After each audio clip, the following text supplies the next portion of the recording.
Well, good afternoon, ladies and gentlemen. It's great to be here. Some might know, I've just returned from 5 weeks leave, so it's been a bit of a shock to the system coming to work yesterday and coming to work with a bit of a cold, so please bear with me. Look, can I just start by congratulating Air Vice Marshal Hupfield and the Force Design team, together with the University of New South Wales, for putting this conference on. Some of you may have attended a couple of months ago the first Defence Innovation Hub industry update here in Adams Hall, and we had some really great feedback and great attendance and participation at that. And the relationship between us and the Force Design Division, which I'm going to talk about today, is so critical and essential, and hopefully you'll see why. So it's terrific to see that you've also got a great turnout for your conference today. Those of you who've heard me speak at conferences before would have heard me talk a lot about how the Defence Innovation Hub's sort of, the primer, if you like, on the hub, and that's not what I'm going to do today. My brief was to talk about the relationship with Force Design Division, and it's really, really important because it goes to the heart of how we actually deliver on government's policy objectives for the new Defence Innovation System. So I won't be talking much about the mechanics of the hub and contracts and all that sort of stuff, but always happy to take questions during the breaks or during the panel discussion. All right. Is there a clicker? Yes, there is. Someone controlling the slides? There we go. Next slide. So I always start my presentations with this slide. I'm a policy guy at heart, and these are 3 very important policy documents. They really set out in the industry policy space a very profound shift in government thinking about defence's relationship with industry. No longer was it enough that industry is just there to serve defence capability needs. Government wants us to develop a capable, sustainable, globally competitive domestic defence industry, because that in itself is becoming a national strategic interest. So a very important set of documents. I'm sure you're all very familiar with them. But the other thing that these 3 documents do, this Defence White Paper and indeed the First Principles Review of Defence, is really about aligning capability, resources, and defence strategy.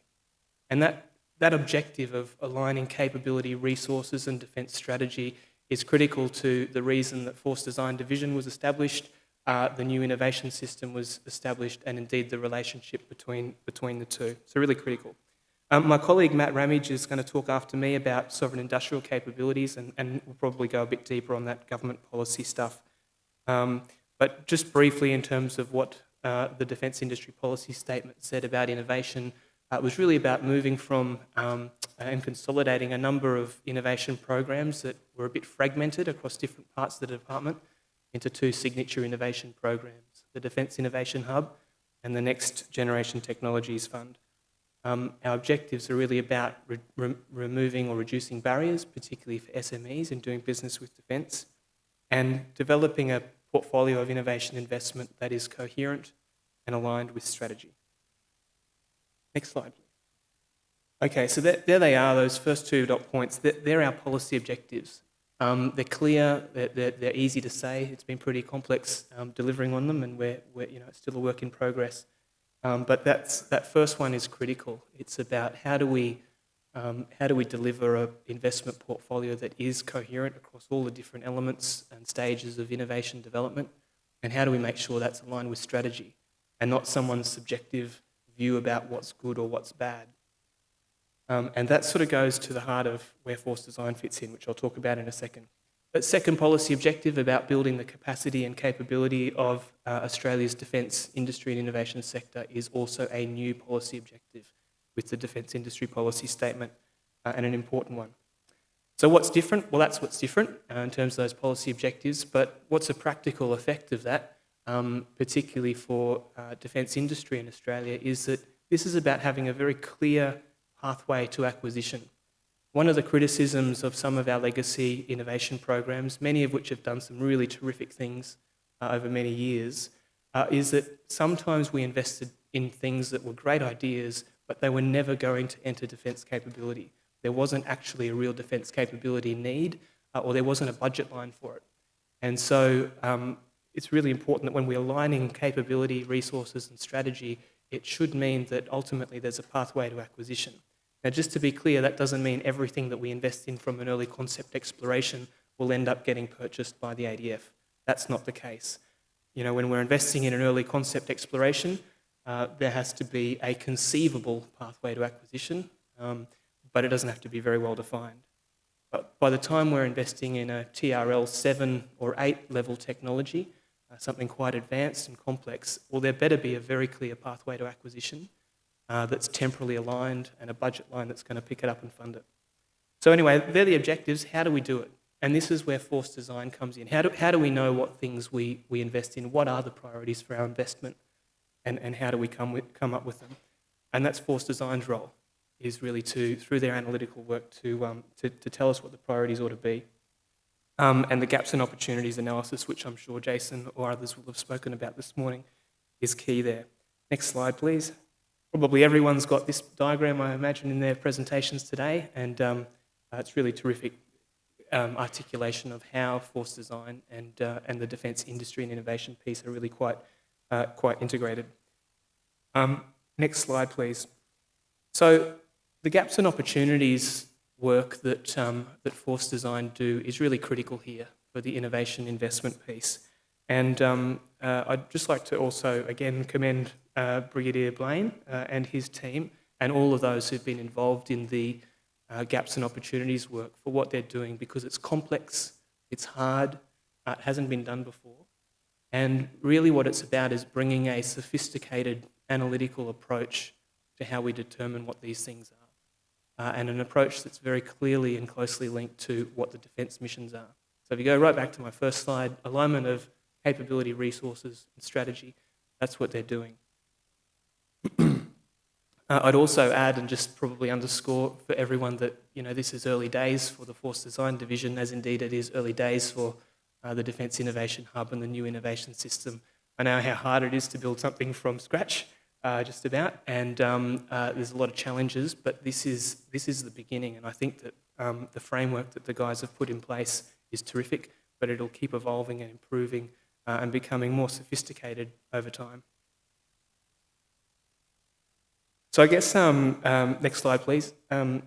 What does all that mean? So you come up with a big list of gaps and opportunities, and there's a lot of different things you can do with that. How do you treat the gaps, which are risks, and how do you seize hold of the opportunities? One of the ways that you might address those risks and take advantage of those opportunities is through the new Defence Innovation System. And remember, the new innovation system is not just the hub, it's also the Next Generation Technologies Fund, which is focused on that research end of the R&D spectrum, whereas the hub's focused on the development end. So these are really the list of things that the new innovation system can do in response to those gaps and opportunities.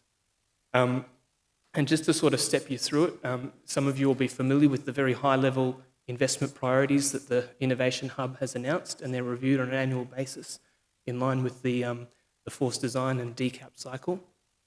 So we can change those priorities. We can signal to industry how we want different sorts of proposals, and I'll show you what sort of an effect that has in a second. You'll notice, or some of you might be aware, that the high-level priorities also have narratives that support them. So we can tweak those narratives and put a slightly different emphasis on some of the priorities, and we've done that this year, which I'll show you in a second. We're also developing a special notice capability, which is where defence throws out to industry a problem or a challenge, a specific problem or a challenge, and seeks innovative proposals from industry and academia in response. So that's a mechanism we can use. Some of you might be aware that the Defence Materials Technology Centre is a key partner of the Defence Innovation Hub, and Dr. Mark Hodge is going to be speaking a little bit later this afternoon about collaboration and the DMTC. Through the relationship we have with DMTC, we can ask them to look at particular things as well. And then finally, we can ask the Next Generation Technologies Fund to consider a particular gap or opportunity. So it's a matter of horses for courses. It depends upon what the gap is or what the opportunity is as to what sort of treatment option we might pursue. Next slide, please. So these are the Defence Innovation Hub investment priorities for the current financial year. They're in priority order. I won't read them out, you can read them. And they're the same as they were last year. So they were recently announced by Minister Pyne. He announced, it was September last year when he announced the first set of priorities, and in September This year, he's announced the second set of priorities, and they're the same. But if you go and have a look at the narratives that support those three priorities, you'll see that they've been tweaked a little bit. And I mentioned before, that's one of the things we can do in response to the gaps and opportunities analysis that Force Design lead. You can see I've just pulled out a couple of the changes of emphasis that we've put in the narratives this year.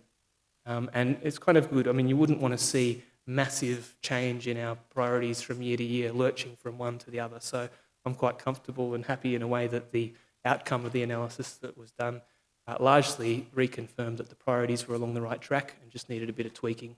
And I anticipate that would sort of continue into the future unless there's some other particular strategic shock that we need to respond to. Next slide, please.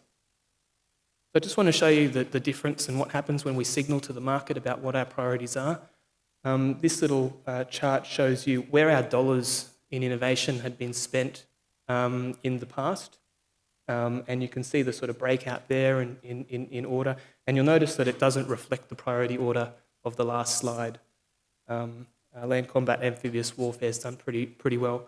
That kind of spend spread doesn't reflect our current requirements in terms of investment going forward. So I'll show you the next slide, please. This shows you what we've got in the Innovation Hub pipeline if we were to invest in all of it.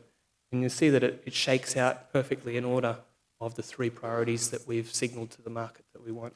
So, yeah, funny old thing, if you tell people what you want, you're more likely to get it. But, you know, as simple as that is, we haven't done that before. We haven't done that in a coherent, authoritative way across defence. In fact, in the past, if you'd asked half a dozen people about what Defence's priorities were for innovation, you know, you'd get 10 different answers, and they might change in 3 months' time. So this is about being consistent, coherent, and having a portfolio view informed by the analysis of Force Design Division about what our actual priorities are. So again, that alignment of capability, resources, and defence strategy is the thing that underpins all of this. Next slide, please.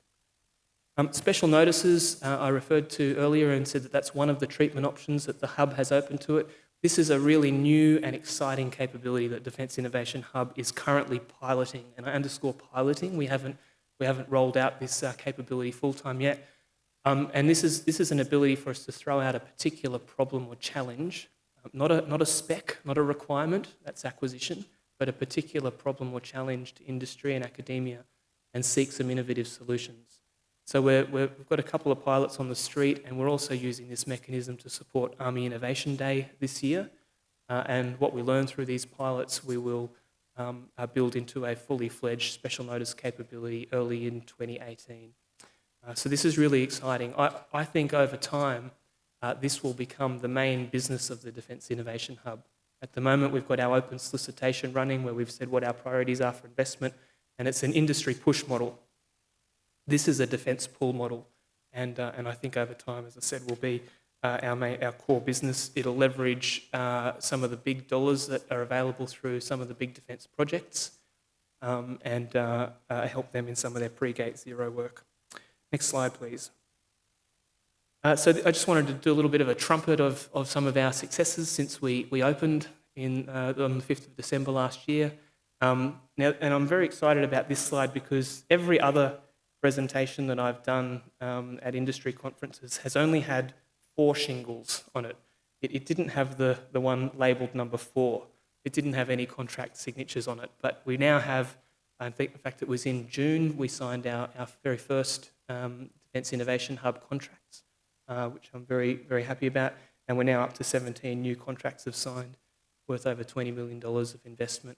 And I'd mention as well that we're also managing a very large portfolio of existing innovation projects through the legacy innovation programs, including RPDE and the Capability and Technology Demonstrator Program. And I know Josh Paulette, the General Manager of RPD, is going to speak to you a bit later this afternoon. Just while I'm doing achievements, I'm also pleased to report that just recently we won an award from the Project Management Achievement Awards, ACT, in the Defence Aerospace category, together with the Department of Industry, for the establishment of the Centre Defence Industry Capability and the Defence Innovation Hub. Anyway, I'll stop self-promoting. Next slide, please. The hub has a model of continuous improvement, much like Force Design. We're at the beginning of a journey. The hub's a sort of a 10-year program in terms of our existing funding line that's sort of locked in, and hopefully it'll go a lot longer than that. And Force Design is an enduring new feature of Defence's approach to capability development as well. And so that means it's not like, and now we're there and we just run it. We'll continue to improve it over time. This is the model we opened with on the 5th of December. Next slide, please. But we're going to continue to build sophistication and capability into the Defence Innovation Hub, hopefully not complexity. These are some of the things we're working on, and that final dot point is salient here. There's great potential, and it's very, very exciting. That's all I had, and look forward to some discussion in the panel discussion later this afternoon. Thanks very much.